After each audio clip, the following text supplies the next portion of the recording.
Hi, everyone. Thanks for joining us today. We'll give everyone just another minute here to get logged in. Apologies for the slight delay to the start here, but we will get started just shortly here.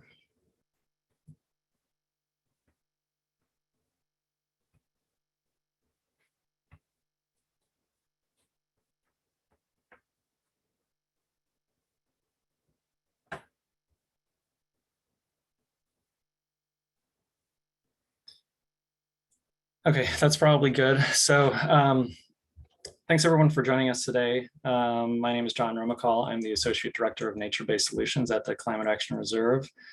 Today we're going to be talking about the avoided wildfire emissions forecast methodology that is being developed under our Climate Forward program and is currently out for public comment through July 25th. Before we really get into things, just want to take care of a few housekeeping items. First, everyone is going to be muted throughout the presentation. If you have any questions during the presentation, you could submit those via the question and answer dialog from the button at the bottom of the Zoom window, and we will address those questions at the end of the meeting. If you have any technical issues with Zoom, please submit. You can send us a chat via the Zoom chat dialog. And then if we run out of time to answer questions at the end of the webinar, we will try to answer those via email as we're able to following the meeting. And then lastly, we'll have the slides from today's presentation, as well as a recording of the presentation that will be posted on the Climate Forward website.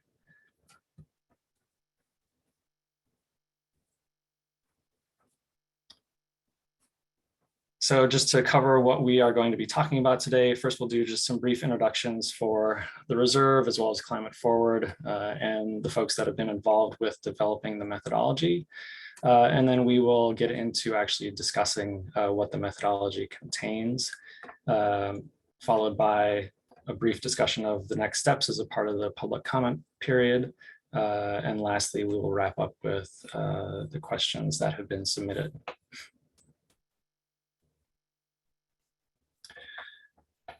So just to introduce the reserve, the Climate Action Reserve is an environmental NGO that's dedicated to bringing market-based solutions to solve the climate crisis. One of the primary means through which we do this is via our carbon offsets program, under which we establish high-quality standards for the development, quantification, and verification of GHG emissions reductions projects in North America. We issue carbon offset credits generated from such projects, and we track the transition of credits over time in a transparent and publicly accessible system. Today, however, we're going to be discussing a methodology developed under a newer program from the Reserve called Climate Forward. In our years as an offset registry, we've seen specific project types and profiles that just simply have not been feasible as offset projects. So we designed Climate Forward to recognize the climate benefits of project activities on a forward-looking basis. And we anticipate this framework, which was launched in 2019, will bring down barriers that have prevented many types of projects from participating in carbon markets. This is in large part because Climate Forward, again, is designed to recognize the greenhouse gas benefits of projects under the program by issuing credits known as forecasted mitigation units, or FMUs, which are issued to a project near when a project starts, based on estimates of its future climate benefits. Each FMU represents 1 metric ton of GHG emissions reductions projected to occur in the future under the project, which can be used to balance against 1 metric ton of GHGs anticipated to be emitted in the future by an emitting entity. Along with having credits issued at the start of the project, there are no long-term ongoing monitoring, reporting, and verification requirements. Because of this overall approach, the methodologies under Climate Forward have to be designed very carefully to ensure the overall integrity and conservativeness of the credits that are issued. So this slide highlights some of the differences between the Climate Action Reserve's offset program and our newer Climate Forward program.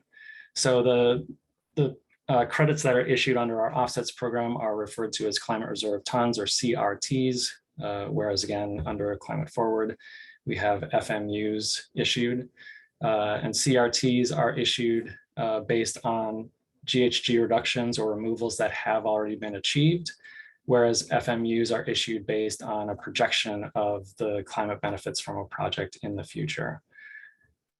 CRTs can be used to mitigate pretty much any type of emissions, whether we're talking about past emissions that have occurred, your ongoing emissions currently, or future emissions that you're anticipating.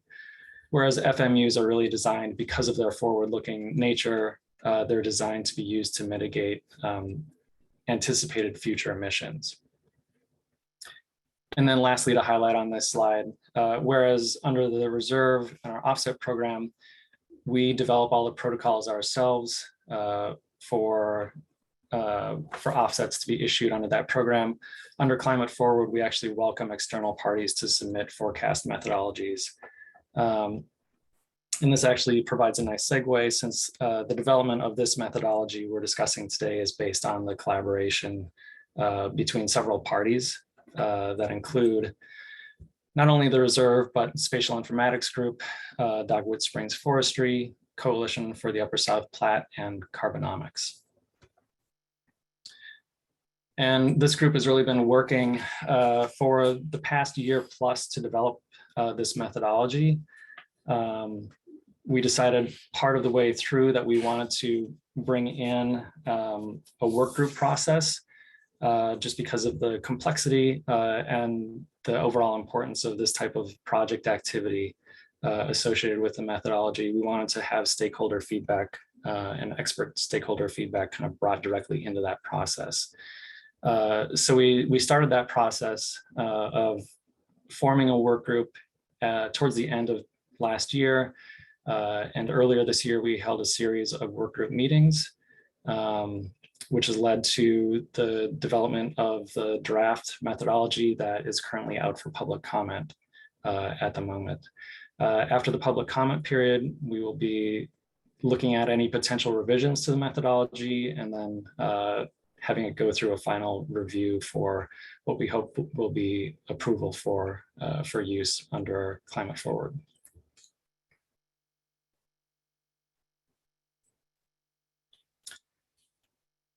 I wanted to take a moment to recognize the folks who were involved in the work group that helped provide feedback on the methodology as we were drafting it.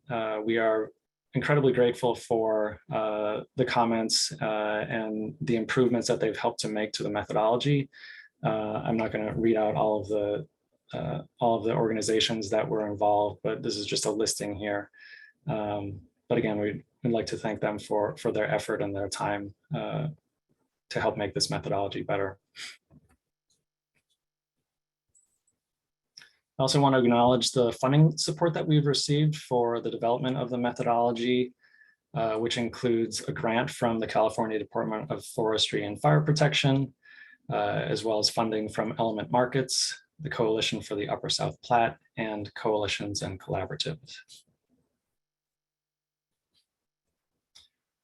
And lastly, I also want to acknowledge that the work that we are presenting here is really building upon a lot of work that has been done prior to our current collaboration taking over and developing a methodology under Climate Forward. There's a lot of work that's been done essentially over the past decade to help get us to this point. And I want to just acknowledge the people who have worked on that previously and thank them for their efforts.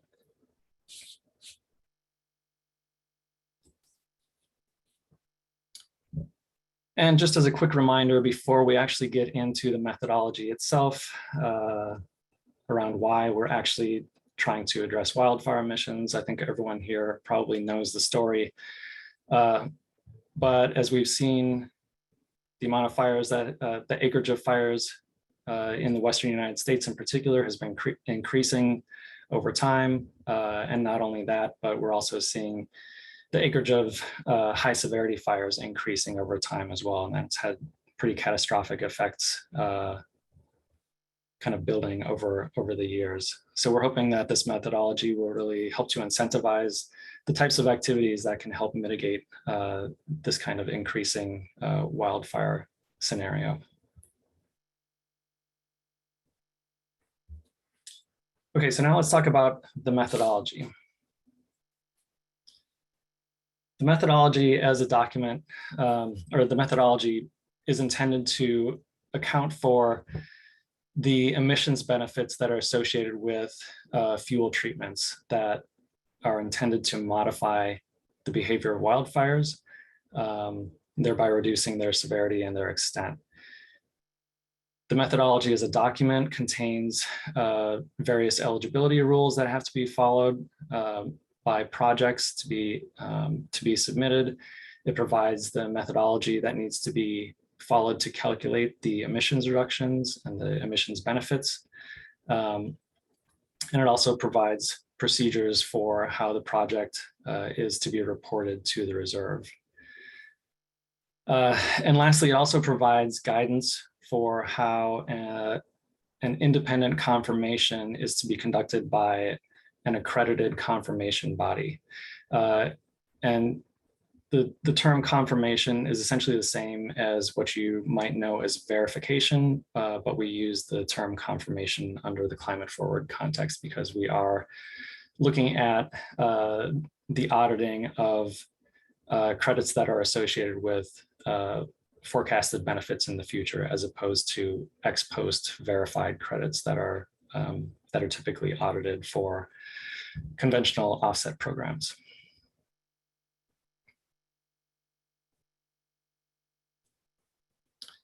So the methodology is broken down into a number of sections, which are highlighted here, and we'll be talking about each of these sections today as we go through the presentation. So first, how exactly do we define what a project is under this methodology? So it's basically an activity or set of activities that are intended to reduce the emissions from wildfires on forest lands when compared to the baseline or the business as usual case. The types of activities that we're talking about for fuel treatments are listed here, and the ones that we're really anticipating will be largely the focus from projects that are submitted will be prescribed burns as well as thinnings. And I do want to highlight here that as a part of thinnings, we've included a couple of conditions that have to be met by the project in terms of the stand conditions post-treatment. And the first is that we want to see an increase in the quadratic mean diameter, which is intended to make sure that thinning activities are really focused on removing smaller diameter material to reduce ladder fuels and ensure there's sustainable management of the forest over time. And then we also want to see a minimum basal area of 50 square feet per acre.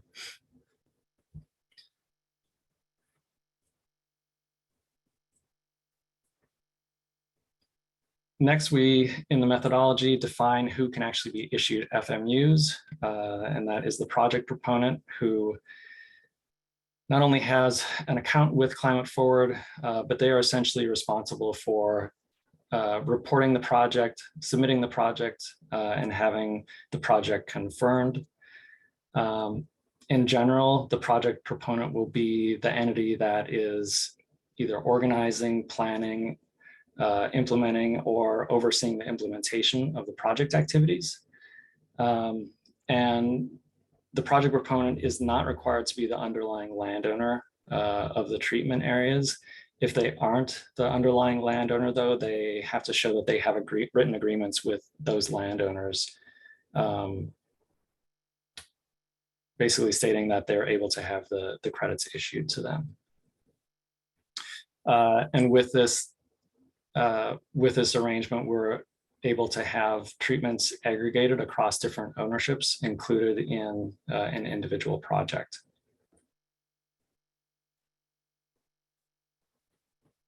Okay, so now let's talk about some of the eligibility requirements. First, projects have to be located in the Western United States currently. And this is really a limitation that's based on the availability of data that can be used under the quantification approach defined by the methodology. Projects can be on private or public lands. They can also be on locations where previous avoided wildfire emissions projects took place. The idea here with what you might call stacking of projects in this way is that when a new project comes in on a site where there was previously an avoided wildfire emissions project, they're essentially using the fuel conditions that are present at the time that that new project starts, which includes the change in the conditions brought about by the prior project. And so what essentially is happening is those previous treatments are built into the baseline for the new project. So you're really only accounting for the additional benefits that are provided by the new project and the new treatments under that project. In addition to that kind of project stacking, we also believe that projects can be stacked on with other carbon project types. So for instance, you could stack an avoided wildfire emissions project with an improved forest management project. But in order to do so, you'd have to come to the reserve for approval and guidance. And a large part of that is to make sure that we are preventing double counting by those two projects.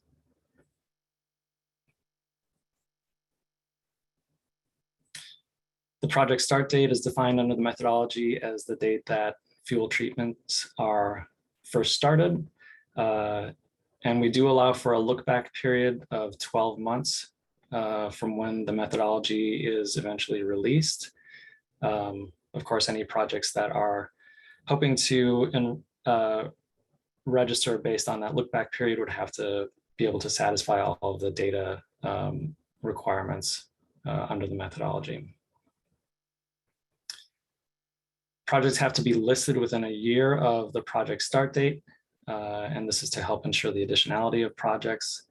If the start date is prior to when the methodology is released, those projects will have a year, up to a year after the methodology's release date to submit their projects. And then lastly, the crediting period, which is the amount of time over which the FMUs are recognized for crediting, the emissions benefits are recognized for crediting purposes, is 40 years under this methodology.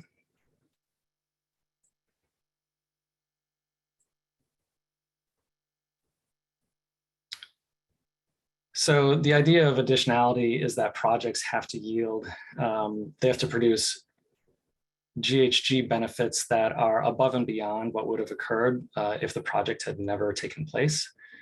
We address additionality by requiring a few tests to be performed. The first is a performance standard test.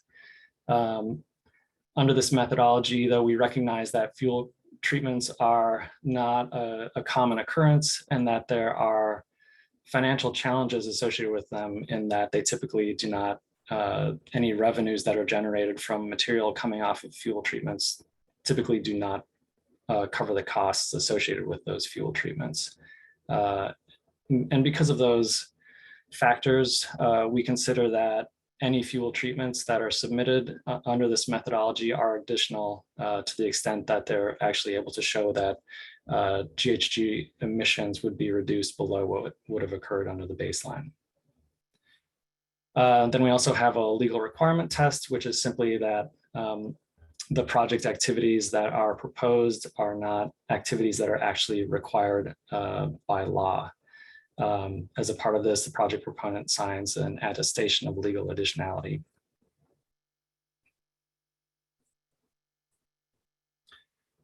And then one other check we have on additionality is around what is called enhancement payment stacking. And this is the idea that a project is being submitted for a practice that's also being funded by some sort of external funding, such as a grant or some sort of subsidy or payment. some examples of this are the California Climate Investment Funds or grants from the NRCS. And really the main question that we're asking, that we have to ask around additionality related to enhancement payment stacking is whether or not the practice would have happened in the absence of the revenues generated by the carbon project. In general, if all of the costs for a fuel treatment are being covered by such enhancement payments, then it's likely that the project isn't additional because the fuel treatments would have taken place even without the carbon project being registered. Under the methodology, we've defined a kind of a specific threshold, though, under which enhancement payments are automatically accepted, and that's 85%. So if a project is receiving more than 85% of their project costs in payments from enhancement payments, we simply ask that they come to us and to get guidance to make sure that the project is still considered additional. We also ask that projects come to us if they are getting enhancement payments where those payments are based on the quantification of the GHG benefits that are being produced in terms of a dollar amount per ton of CO2 in climate benefits. So they would come to us and we would look at not only whether it's additional, but also we might require some sort of quantification adjustments in those cases.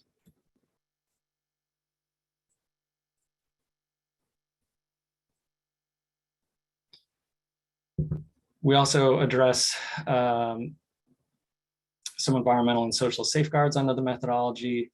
Generally speaking, we rely largely on the existing laws and regulations. Because we're in the United States, there's typically good enforcement of the laws and regulations, and so we're able to rely on those to provide the basic environmental and social safeguards that we would want to see for projects. Additionally, though, we do have project proponents report on the impacts that the projects are expected to have on a number of issues related to both the environment and social issues. And we also have an additional social safeguard where we require projects to essentially be a part of a coordinated effort with where they're coordinating with local fire planning entities to make sure that they are kind of incorporated into any local fuel management planning efforts. We want to make sure that they're providing a plan for fuel management activities for at least 5 years from the project start date. And then we also require that they show that they have gotten written approval from a majority of the relevant stakeholders and planning entities in the vicinity of the project. And really the idea with this safeguard is we want to make sure that we're promoting cooperation among the various landowners in the vicinity of fuel treatments, where the fuel treatments are taking place, and in hopes of preventing any competition where different landowners are competing or racing to be the first project submitted so they can claim the most benefits. We also feel like this safeguard will also help to generate projects that are at a larger scale, because we'll be bringing different landowners together and having them collaborate to submit an individual project. And as a result, those aggregated projects will essentially have a greater total benefit than if individual projects were submitted.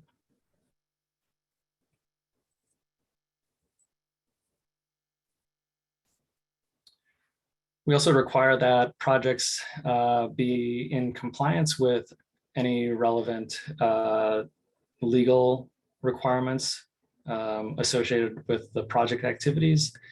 As a part of this, where projects are project proponents are required to sign an attestation of regulatory compliance. And we also ask that they provide an assessment of any risk to future non-compliance during the crediting period, although because the crediting under this methodology is based on essentially one-time activity without any ongoing management requirements, that risk is going to be negligible if non-existent.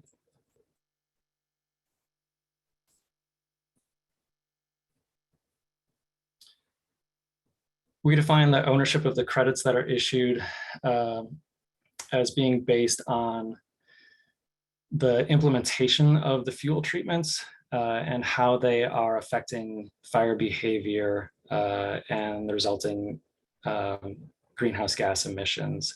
And this is not only for any direct impacts that the fuel treatments have on fire behavior within the fuel treatment sites, but also the impacts that those fuel treatments have on the shadow areas around where the fuel treatments are. So if a fire does burn through a treatment site, it's not only impacting how a fire behaves on that treated site, but also it's impacting the fire as it moves out of the treatment area as well. And then we also have some double counting provisions, which I've already touched on briefly. Again, the idea here is that we want to avoid crediting for the same climate benefits under two different projects, two or more different projects. But we do explicitly state that stacking of projects is allowed, but we just simply need to make sure that there is no double counting that would occur. So in those instances, again, we want to have project proponents coming to us to make sure that we don't need to provide any additional guidance. Again, with a simple example of stacking an avoided wildfire emissions project with an improved forest management project, we would simply require the avoided wildfire emissions project to not account for any harvested wood products carbon from the biomass coming off of fuel treatments, since that biomass and the carbon associated with it would also be accounted for under the IFM project.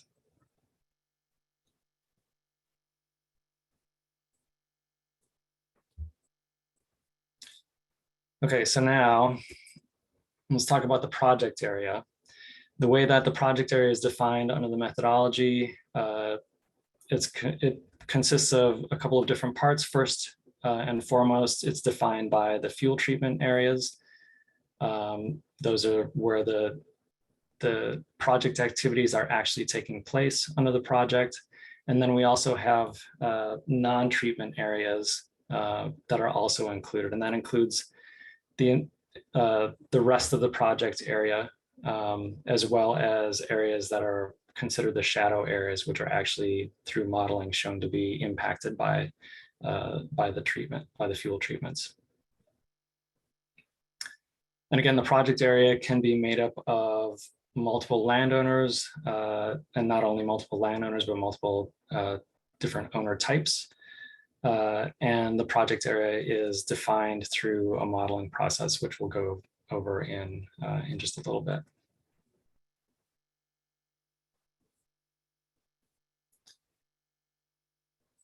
The GHG assessment boundary defines what's included in the quantification of the GHG benefits under a project.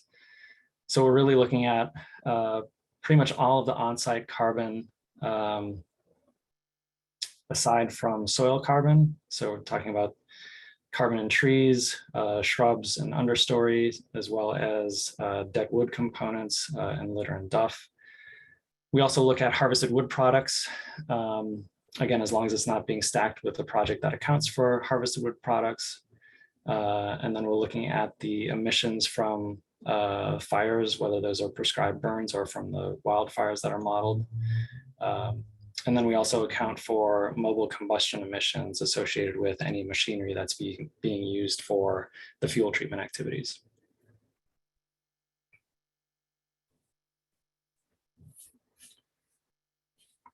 Okay, so now we are going to go over the quantification approach that is used under this methodology. As with pretty much any carbon accounting standard.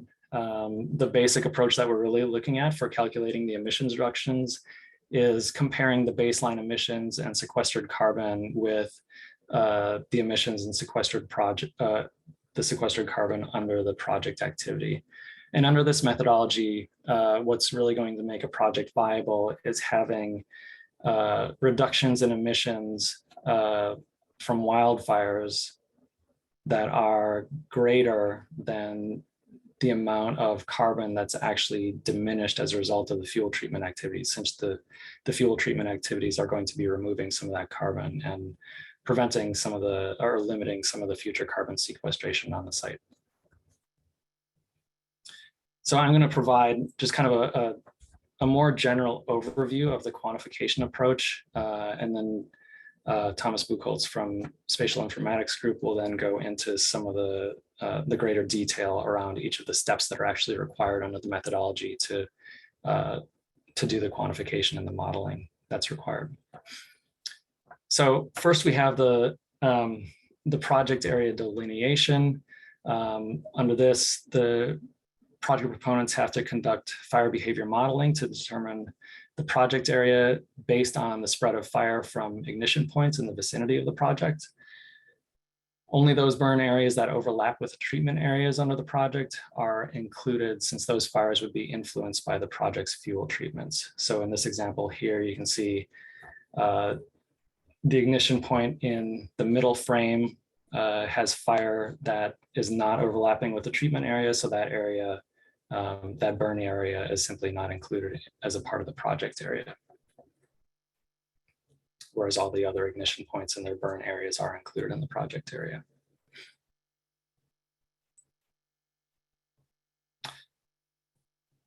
The next step in the approach is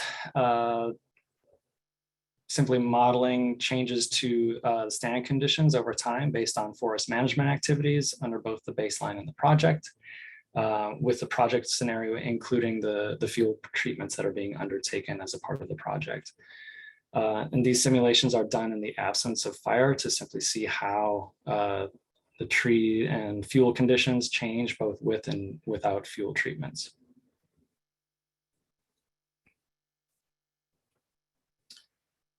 Next, fires are simulated across the entire project area for each time step for both the baseline and the project scenarios.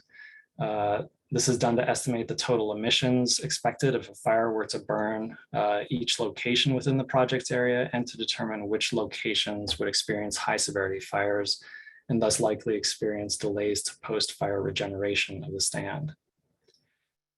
These results then have to be adjusted to account for the likelihood of any given location in the project area to burn if a fire occurs. And this is done by modeling wildfire behavior from each of the ignition points, thereby establishing this likelihood that a given site will burn, known as the conditional burn probability, which is again used to adjust the emissions estimate for each time step for both the baseline and the project scenarios. And then finally, not only do projects need to adjust the emissions and delayed regeneration estimates by the likelihood of any individual location burning at each time step, but they also have to adjust the emissions based on the probability that a fire will actually even ignite in the project area in any given year. And with that, that brings us to the total calculate, or the final calculations of the climate benefits from the project. So now I'm going to turn it over to Thomas from Spatial Informatics Group to walk through some of the detailed steps for quantification. Thanks, John. Okay, I'll try to get control here on the slides. Should work. So I'll walk through the quantification itself. There are 9 steps involved in the quantification piece, and each of these slides, each of these steps has a few slides and follows the steps that we see here. So the first counting step is that we delineate the project area, also sometimes called the fire shed. Then getting to the weather data context, define the management scenario, and fuel reduction treatment design that's both for business as usual or baseline assumption, what's happening on the landscape right now and what would change with these fuel treatments. Fourth step is calculating forest carbon out with growth and yield modeling. Fifth step is looking at life cycle assessment, input data for forest wood products. Then there's the wildfire emissions calculation that includes stand level changes in emissions as a wildfire hits, as well as fire behavior modeling, meaning spread of wildfire with and without these fuel treatments. Then a delayed regeneration calculation that looks at the likelihood that a forest that is being hit by high severity wildfire might not recover at least temporarily over the next 20 plus years. And there might be a temporary vegetation type change to more grass or shrubland dominated landscape, and accounting for that foregone carbon sequestration, since no trees will be able to sequester carbon on that landscape. Eighth step is looking at fire ignition probability, basically the fire return interval that is appropriate for that landscape, for that project area, and getting data for that. And then the last step is aggregating all the emission accounting pieces, basically all the outputs from step 1 to 8 into one spreadsheet that will then give you the forecasted mitigation units that are created with this project.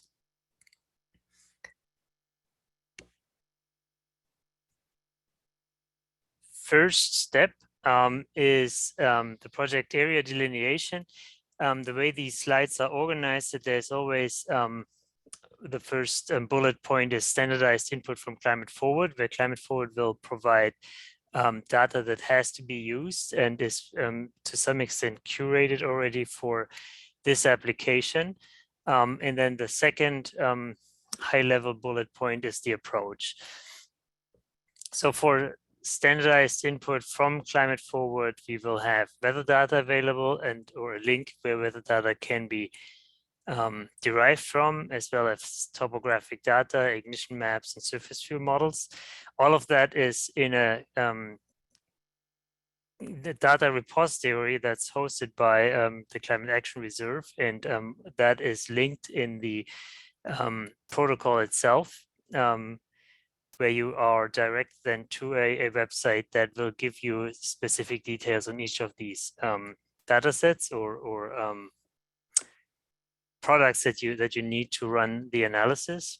The approach is that you will overlay treatment polygons with the ignition map. You need to have a minimum number of ignition points of 0.6 per hectare. If that's not available through historic ignitions, we provide a way how to crank that up to that density. And then basically you run fire modeling or fire behavior model on that landscape to understand what the average size of the fire would be over 8 hours, to understand how it spreads out and what kind of fire shed you should consider. And again, fire shed is used for project area. It's basically describing the same context.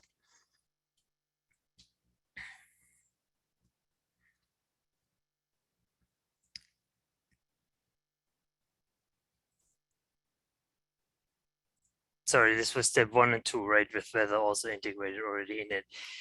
Management scenario development. This is one of the major inputs here, where a project proponent would provide a lot of data. There were actually 3 components in these steps that are really highlighted and important to consider, since they really drive outputs. One is management scenario development. The other one is fire probability.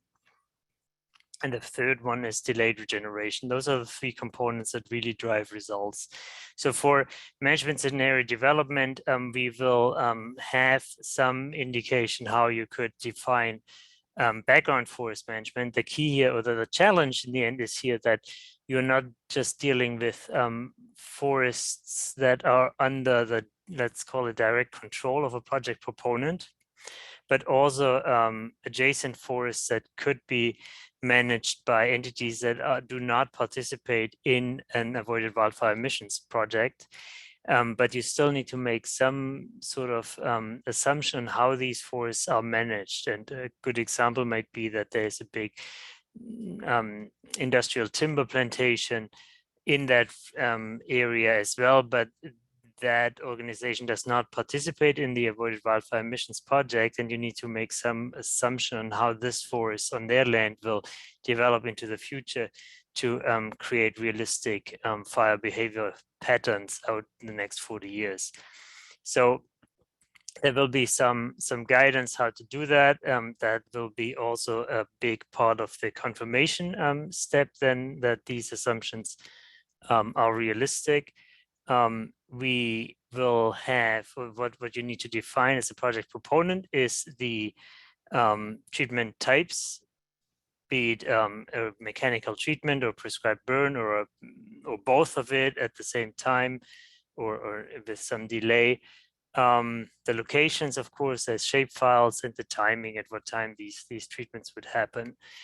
And you plug that into the model to run it. And again, all of this would need to be in the end also confirmed by the confirmation body afterwards that they were implemented as modeled. And if not, then you would probably need to walk back to the modeling exercise to adjust and reflect what actually has happened on the landscape in the modeling exercise itself.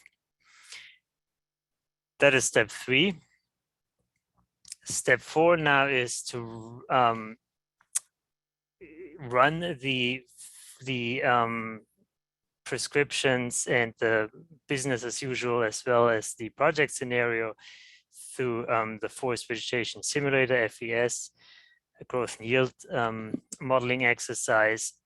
We have the tree inventory and regeneration assumptions on the data repository. What you need to use in this case, it will be the tree map of the Forest Service that is being maintained by and developed by the Fire Lab in Missoula.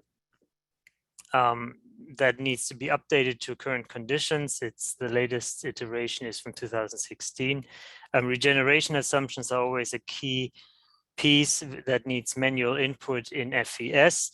There will be guidance on that data repository as well, how to develop these regeneration assumptions. The rollout of the entire protocol is that we will add states as data will become more available for other states outside of California and Colorado, and then add regeneration assumptions that fit those jurisdictions.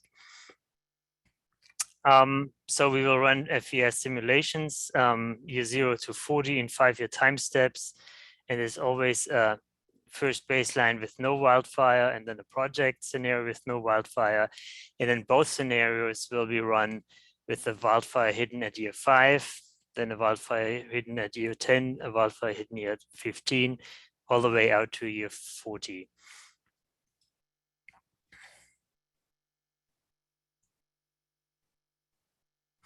The previous step 4 will also, to a large extent, already produce results for step 5. Anything that's related to wood products. The important piece here is that we can account for carbon sequestered in durable wood products. What will be not included in this approach is anything that's associated with an energetic use, bioenergy from those outcomes. It can be quantified, but under Climate Forward, it will not be part of this program, since there are already other and potentially there are other ways to credit for that. And it might be also that we, in the first case, in the end, the idea is here to avoid any double counting of these credit benefits. So it's basically, it would be a second exercise to quantify and potentially tap into carbon credits generated through energy use of this biomass. Same for wood product substitution effects.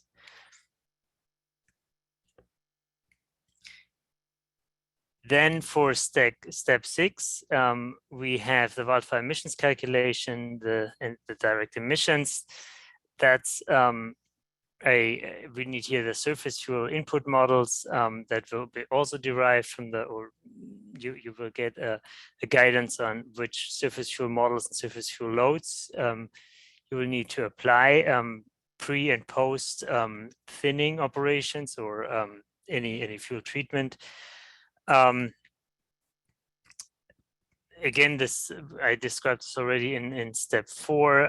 We will have these FES, FFE, the fire and fuel extension of FES, run in these 5-year time steps to understand emissions under fire hitting in year 5, fire hitting in year 10, under both scenarios.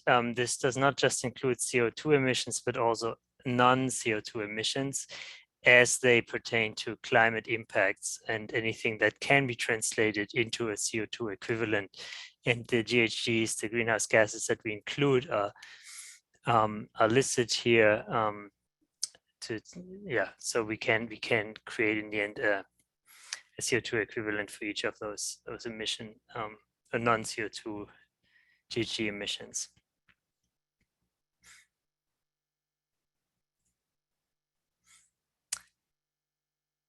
The indirect emissions are associated with any emission change and wildfire emission change that happens outside of these treated areas. This is a phenomenon that you will see as you treat a particular stand.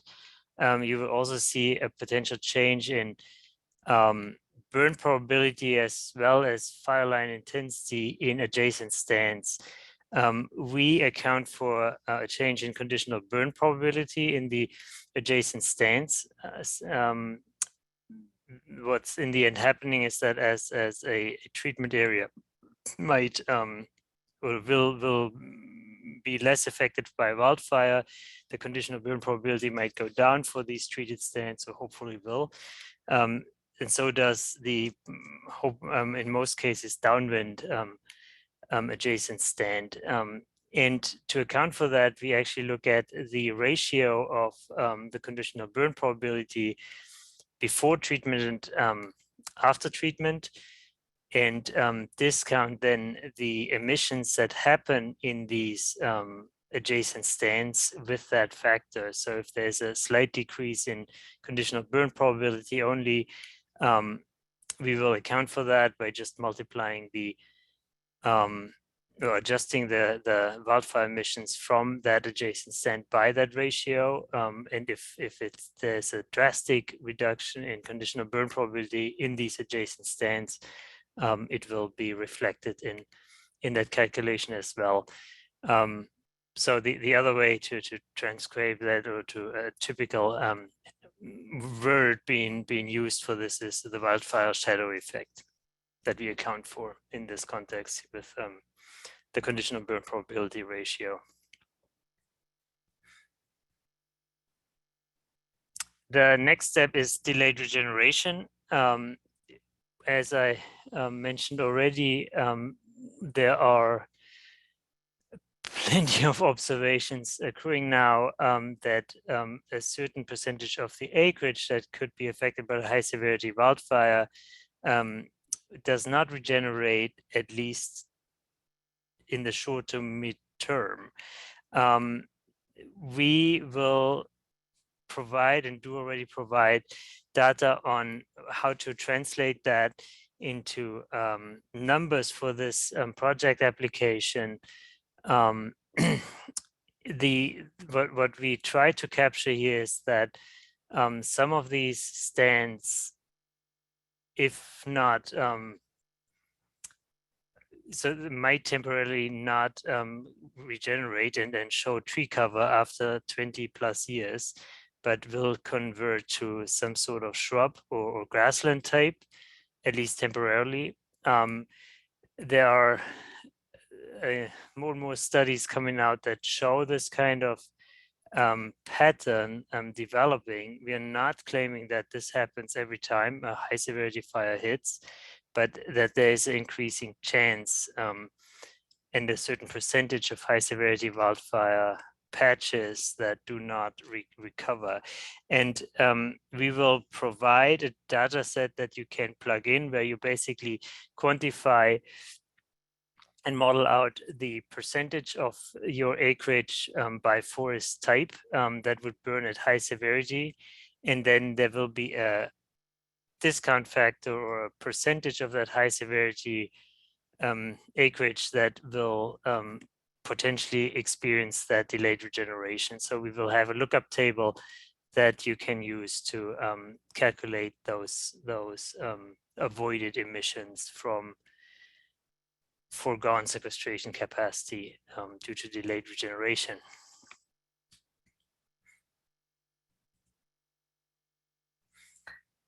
There's once you have identified the risk that there's delayed regeneration, here is actually an example for Sierra mixed conifer in California that indicates there's a delayed regeneration risk of something like 44%, meaning 44% of your acreage that burns at high severity might experience this delayed regeneration.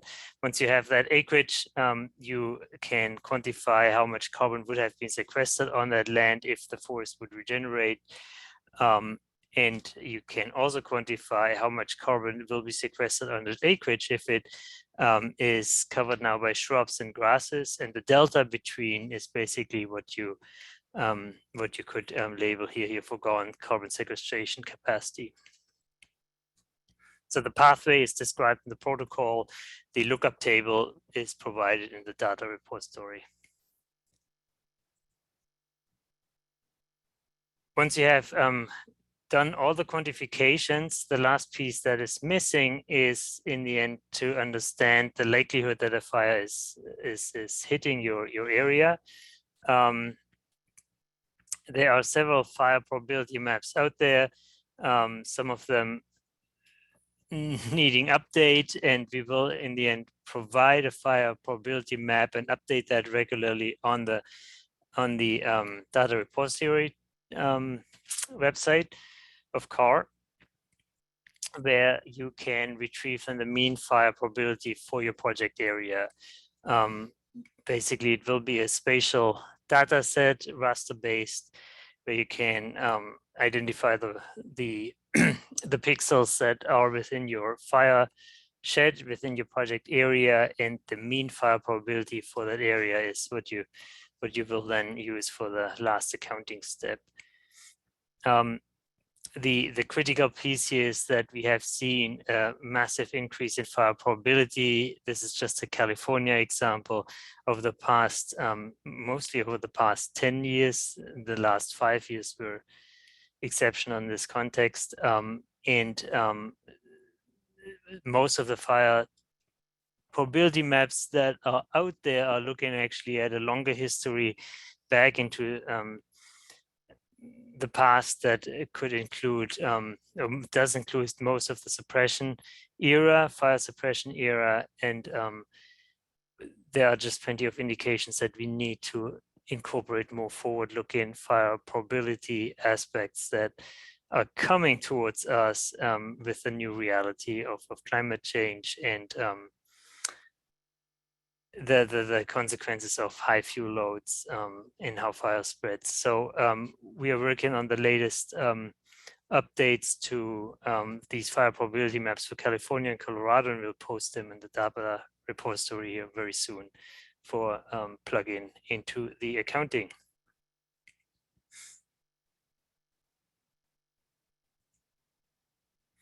And then the last step is to basically plug all your numbers that you generated into your into a spreadsheet. The spreadsheet is also provided on the website, where you will have clear instructions how to plug in your numbers. I have some major inputs here on just listed forest carbon stocks for the baseline of the project, the CO2 wildfire emissions for both of these scenarios. So as a non-CO2 emissions, the wood products, and it's just the net that comes from these forest treatments, if there are any wood products coming out of it, the delayed regeneration numbers, and the fire probability. And the fire probability in the end is used as a discount factor for wildfire hidden at year 5, or wildfire hidden year 10, and so on. The spreadsheet is just here a little bit in a larger format with a few major inputs highlighted. You have, you're aiming for a large delta between baseline and project in terms of wildfire emissions. There might be limited additional timber production that is in most cases of limited impact to the overall accounting. But what then counts again is that you are probably observing a large delta between the delayed regeneration baseline versus project, meaning a much higher percentage of your acreage might be affected by high severity fire under a no treatment scenario.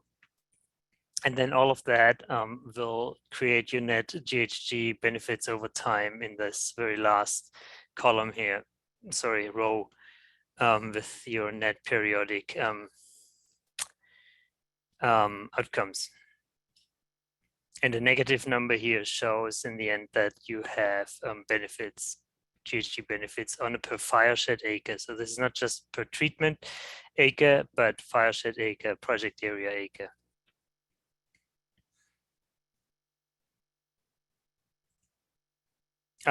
Just a quick example here and how these different pieces play out over time, and where the impacts lie. On a El Dorado case study that we ran a few years ago, you have very limited impact of thinning operations in the fossil fuels that are associated with it. You barely see it on the screen. You have benefits from your product storage, and actually how this graph is built, that anything that is good is pointing upwards. Those are reduced emissions. Anything that's bad from a climate perspective is pointing downwards. Those are additional emissions. So you have additional product storage through those few merchantable timber or merchantable wood product harvests that are associated with fuel treatments, or with those types of fuel treatments that we model in this scenario. Slash to bioenergy was minimal. We account for this here just in the graph. It's not a part of the climate forward protocol, but it's actually not making a big dent into the equation in the first place. Same with mill residues, also not part of the climate forward protocol. But then the next big thing is, a moment, please. There you go. Wildfire emissions in your treated stands starts to really show up in this graph, as well as the wildfire emissions, saved wildfire emissions in the non-treated stands. Last point here from wildfire emissions perspective is the non-CO2 emissions, separate accounting, methane, and so on, and the benefits associated with it. And here you go now with delayed regeneration. That's again the acreage that is affected by high severity and might, to a certain percentage, not regenerate within 20 years, and you're accounting for foregone sequestration capacity here. So that's a big part in the overall equation. And then you need to balance all of that. Well, sorry, wood product substitution effect, again, not part of the climate forward part protocol, but just for illustration here included as well. Not a big deal, since not much harvest not much merchantable material will be harvested in a typical fuel thinning operation, since they are not commercial. All of that needs to be accounted against in the end the forest stock and growth calculations. You do remove carbon in the first place with your initial treatments, and you will also have some foregone carbon sequestration capacity, since you remove trees that would have sequestered more carbon over time. And that's basically what you're running against. That's your, you could call it carbon debt that you start with. So that's what you see here in gray. And then the net cumulative is the black line that you see here, where you have a dip into additional emissions in the near future, but then in this scenario, over the 40-year time span, you have benefits showing up, and actually significant benefits of in the range 7 tons per CO2 emission tons per fireshed acre.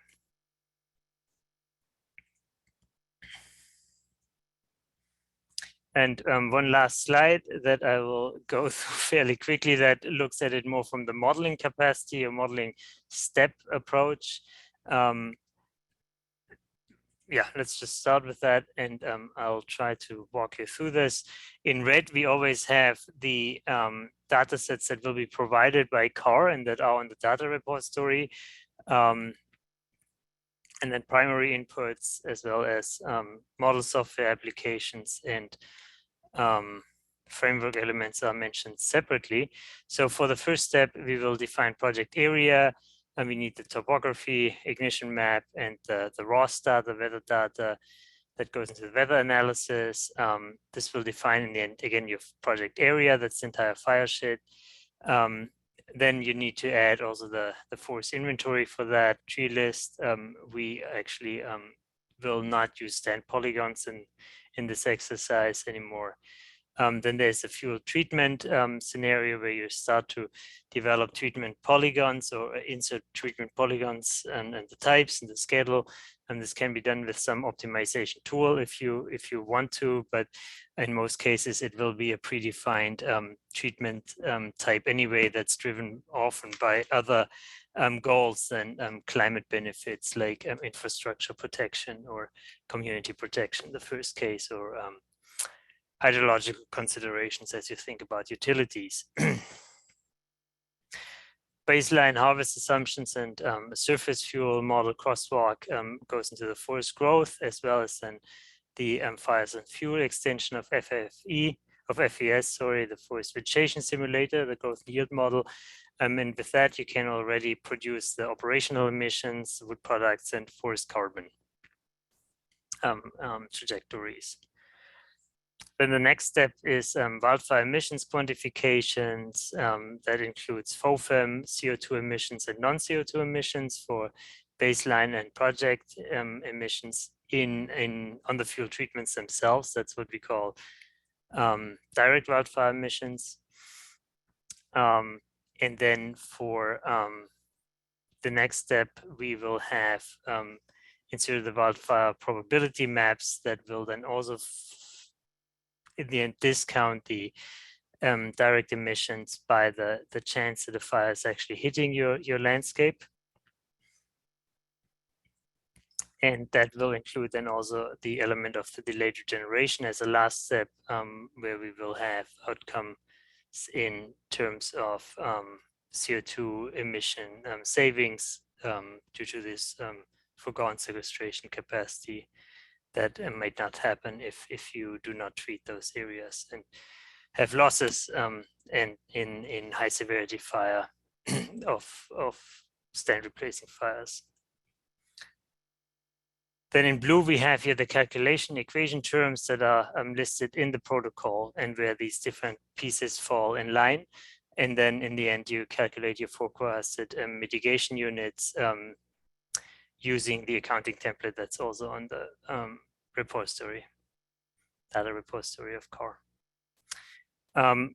This is just a snapshot. I know this is very small font and I probably should have used just a screenshot of the current data repository that we are pulling together for ignitions, tree inventory, weather data, surface fuel models, regeneration assumptions, fire probability map, the delayed regeneration data, background management support, and then the list of approved fire and behavioral models, the topographic data, what you will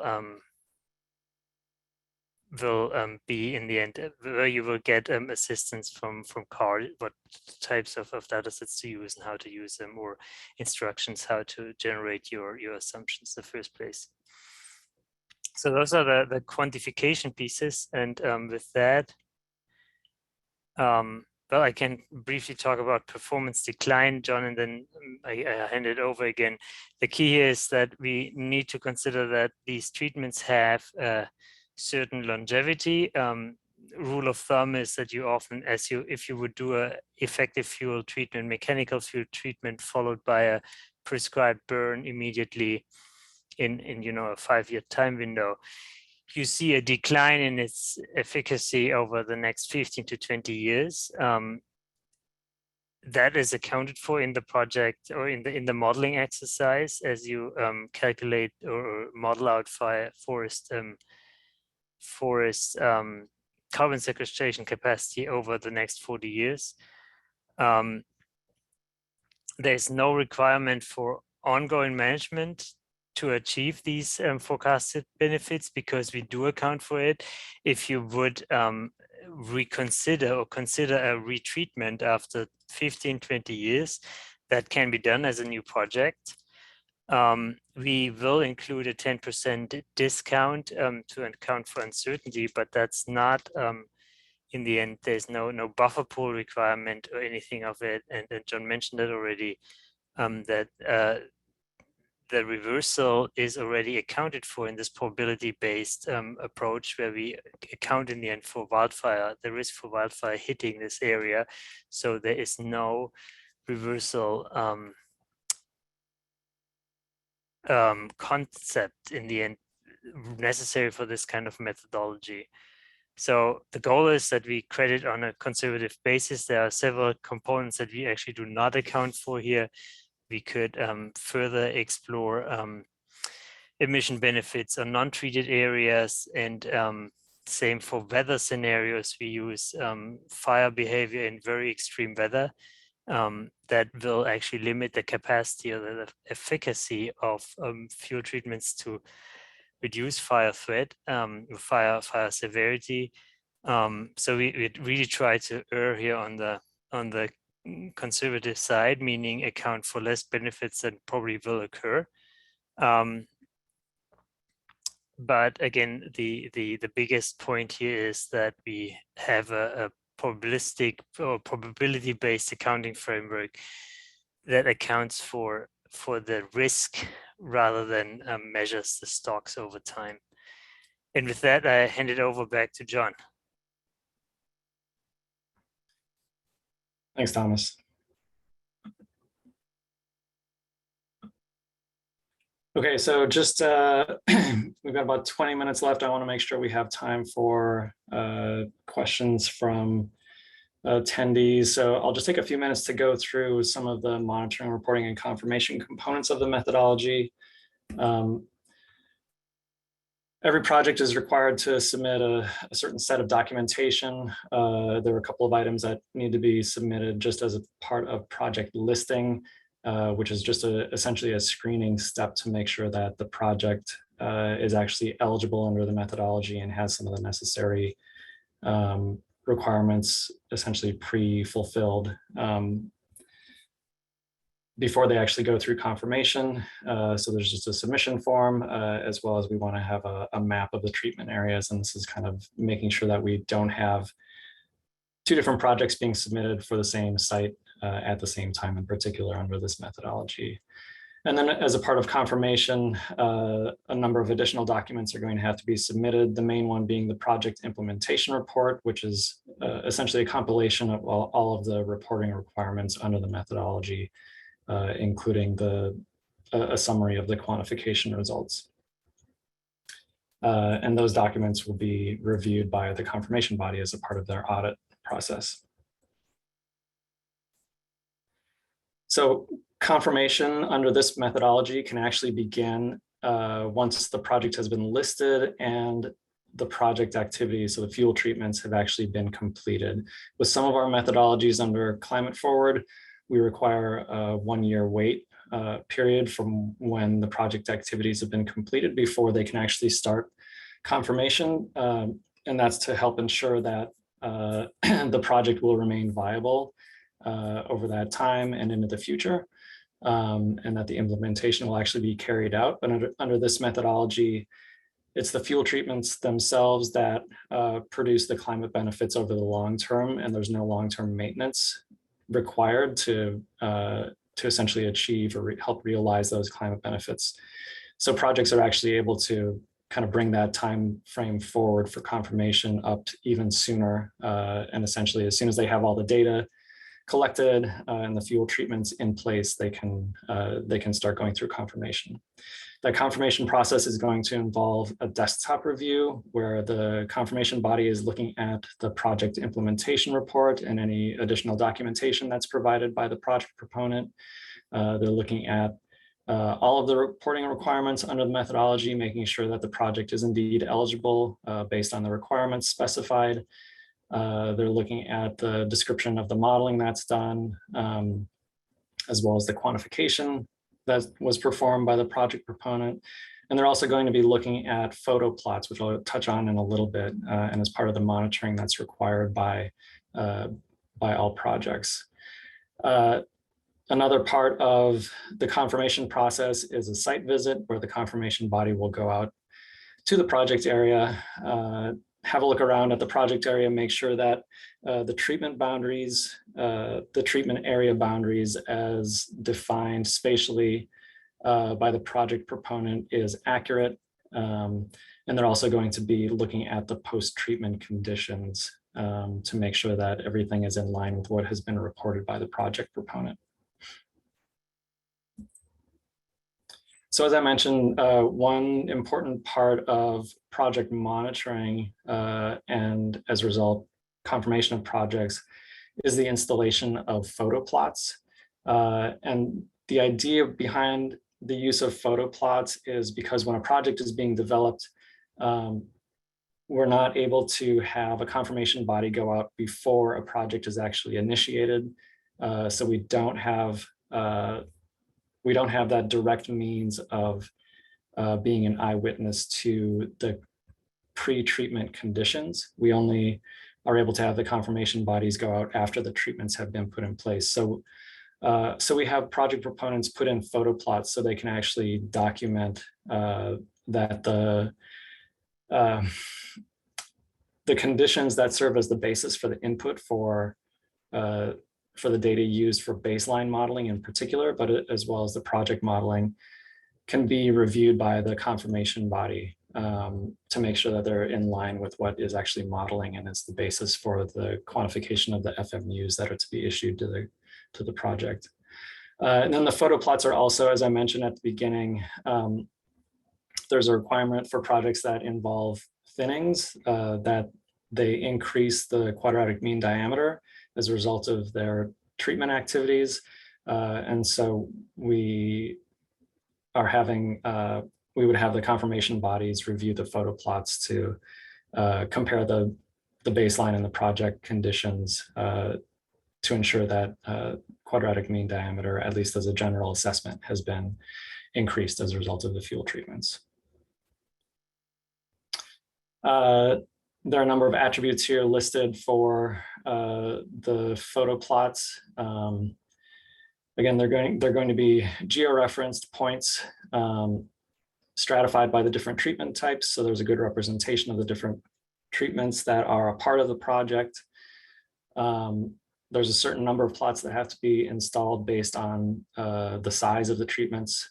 And then the photo plots are actually based on a fisheye lens image that captures a 360-degree perspective of each of the sample points. And there's going to be an image taken before treatments take place as well as after treatments take place. And then the project proponent will be doing interpretation of those images for a number of factors, looking at the vegetation type that's involved at each photo point, as well as the fuel conditions or the fuel model that's associated with each point, looking at canopy base height, canopy height, as well as the canopy closure estimate.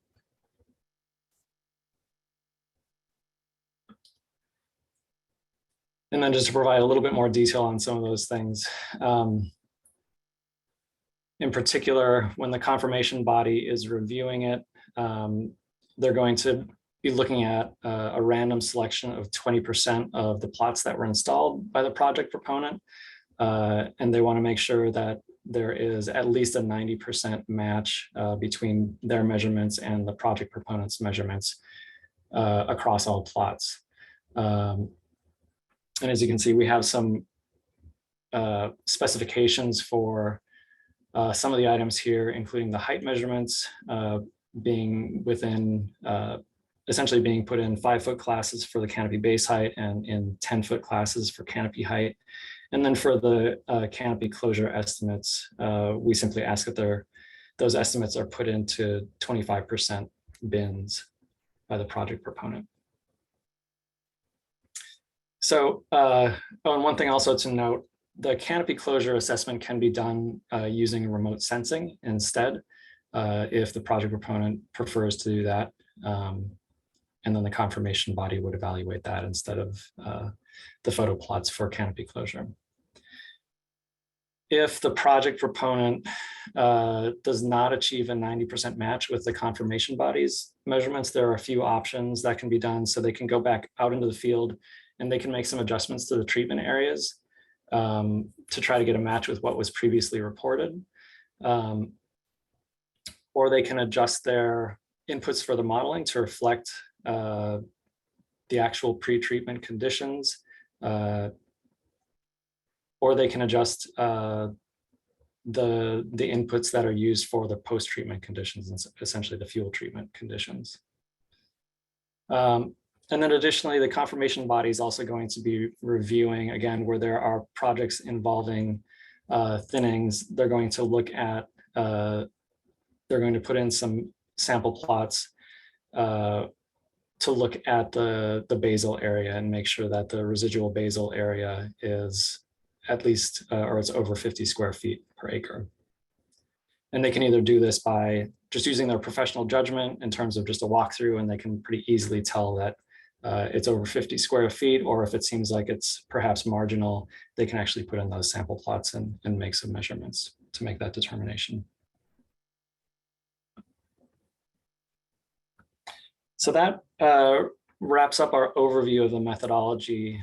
Just to quickly cover the next steps here in terms of the public comment period.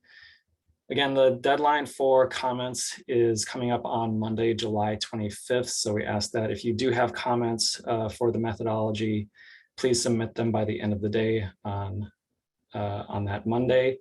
The documents that are currently available for comment are the methodology itself, as well as the repository of the data and assumptions that are to be used by all projects. And that's available on both the methodology and the repository are available on the Climate Forward website.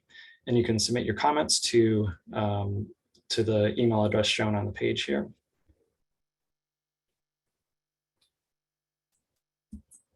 And with that, we can take a look at any questions or comments that have been submitted.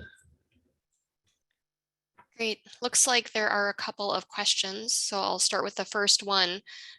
This might be a good question for Thomas. The question is, with respect to slide 46, is the presumption that regeneration will be the same species with the same carbon sequestration capacity? If so, is this presumption supported with post-fire ecological studies?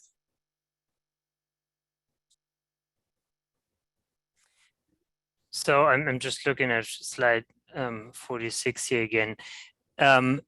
With delayed regeneration, we actually look at, in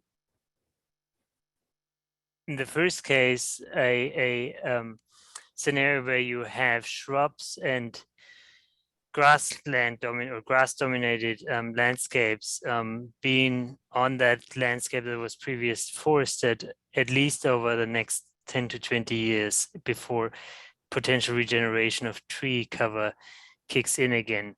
What would be the alternative to that is that you see forests growing or regrowing in that area. The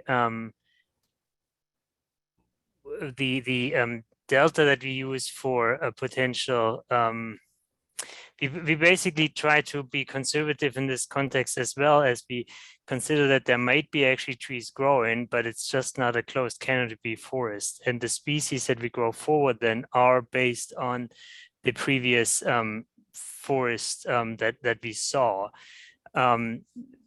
If you see a change in species composition of forests that could regenerate after a high severity fire and change forest type, that's something to consider. But from our research on that field, since these are the first 10-20 years, the carbon sequestration rate of such young trees will not significantly impact the outcome of the overall accounting. Since again, it's this first slow start into a growth curve that can change by species to species, but will not drive in the end overall outcomes.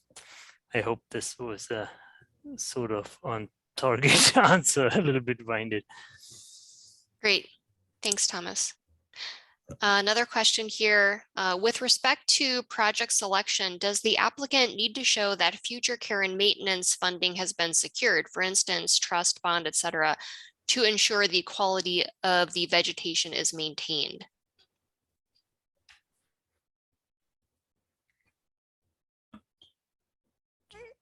John, do you want to take this one, or should I? Sure, yeah, I can answer. Yeah, so there is no requirement for any sort of ongoing maintenance or future care, or showing that you have funding for that. The benefits that are calculated under the methodology simply assume that you're doing a one-time treatment, and the benefits are calculated based on that single treatment or that single occurrence of a set of treatments that are put together in a single project. So there's no requirement for any long-term maintenance of these sites. Great, thanks, John.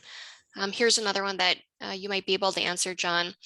I did not see any reference to biochar and the avoided emissions if slash treatment via conversion to biochar using a mobile kiln replaced traditional pile burning. Is that a consideration? That is not a consideration under this methodology, but we are actually developing a protocol that recognizes the climate benefits of biochar.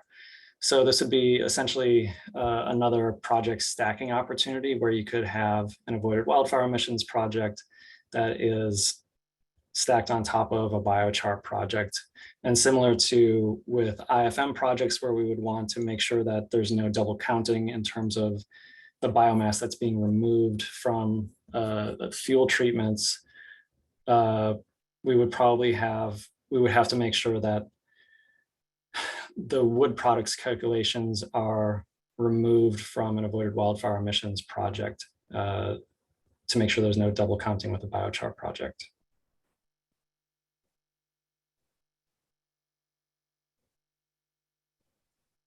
Great, thanks, John. Okay, here's another question. While future care and maintenance is not required, can projects undertake such activities, and how would that affect potential FMU issuance?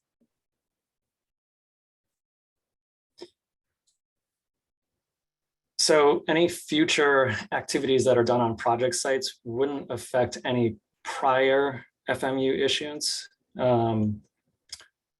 Once a project is registered and has credits issued, it's a simple recognition of the activities that took place under that project. But if someone wanted to come back in and perform additional fuel treatments in the future, essentially to, again, maintain the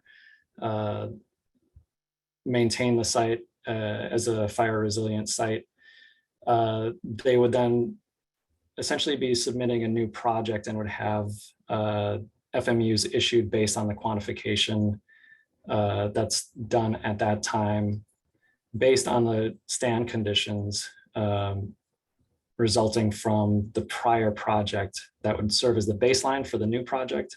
And then their project scenario would be based on any of the new fuel treatments that were done under a new project. Great. Thanks, John. Mhm. And those are all the questions currently in the question box. I think we've got a couple more minutes if anyone wants to get one in. Feel free to do so.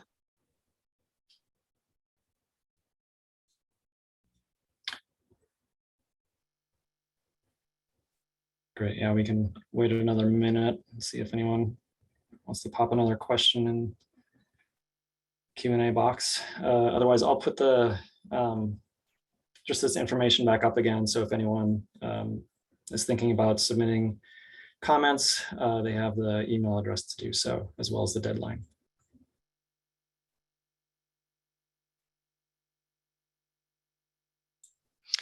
Okay, so another question. How is this methodology applied to federal lands and how does it align with US Forest Service policy? That is an excellent question. As we've stated in the methodology, it can be applied to both private and public lands.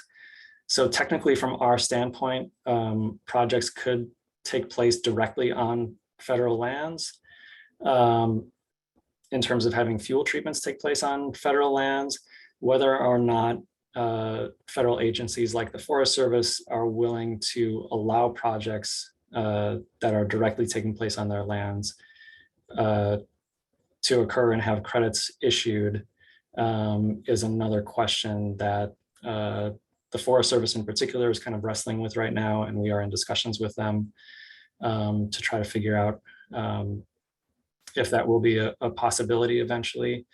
We're also talking with them to make sure that they have an understanding of how the quantification under this methodology works in terms of having potentially fuel treatments on neighboring on lands that are neighboring to Forest Service lands, but whose benefits kind of spill over onto Forest Service lands to make sure that they don't have any opposition to that kind of crediting. We feel that it should be okay because there's no direct involvement from the Forest Service and there's no long-term, there's no commitment of any kind by the Forest Service, whether immediately or over the long term, for them to do anything to essentially maintain the project, if you will. So we feel like it should be okay, but again, that's something that we are discussing with the Forest Service to make sure that they're that they don't have any opposition to that position. Great, thanks, John. It looks like those are all the questions we have, and we are also about at time. Great. Well, if there are any additional questions that come up, you can reach out to the email address shown here. Otherwise, thank you all for attending today. We encourage you to, if you do have comments on the methodology or questions, please submit them. We're happy to take as much feedback as possible. It will only help improve the methodology in the end. So yes, thank you again and enjoy the rest of your day.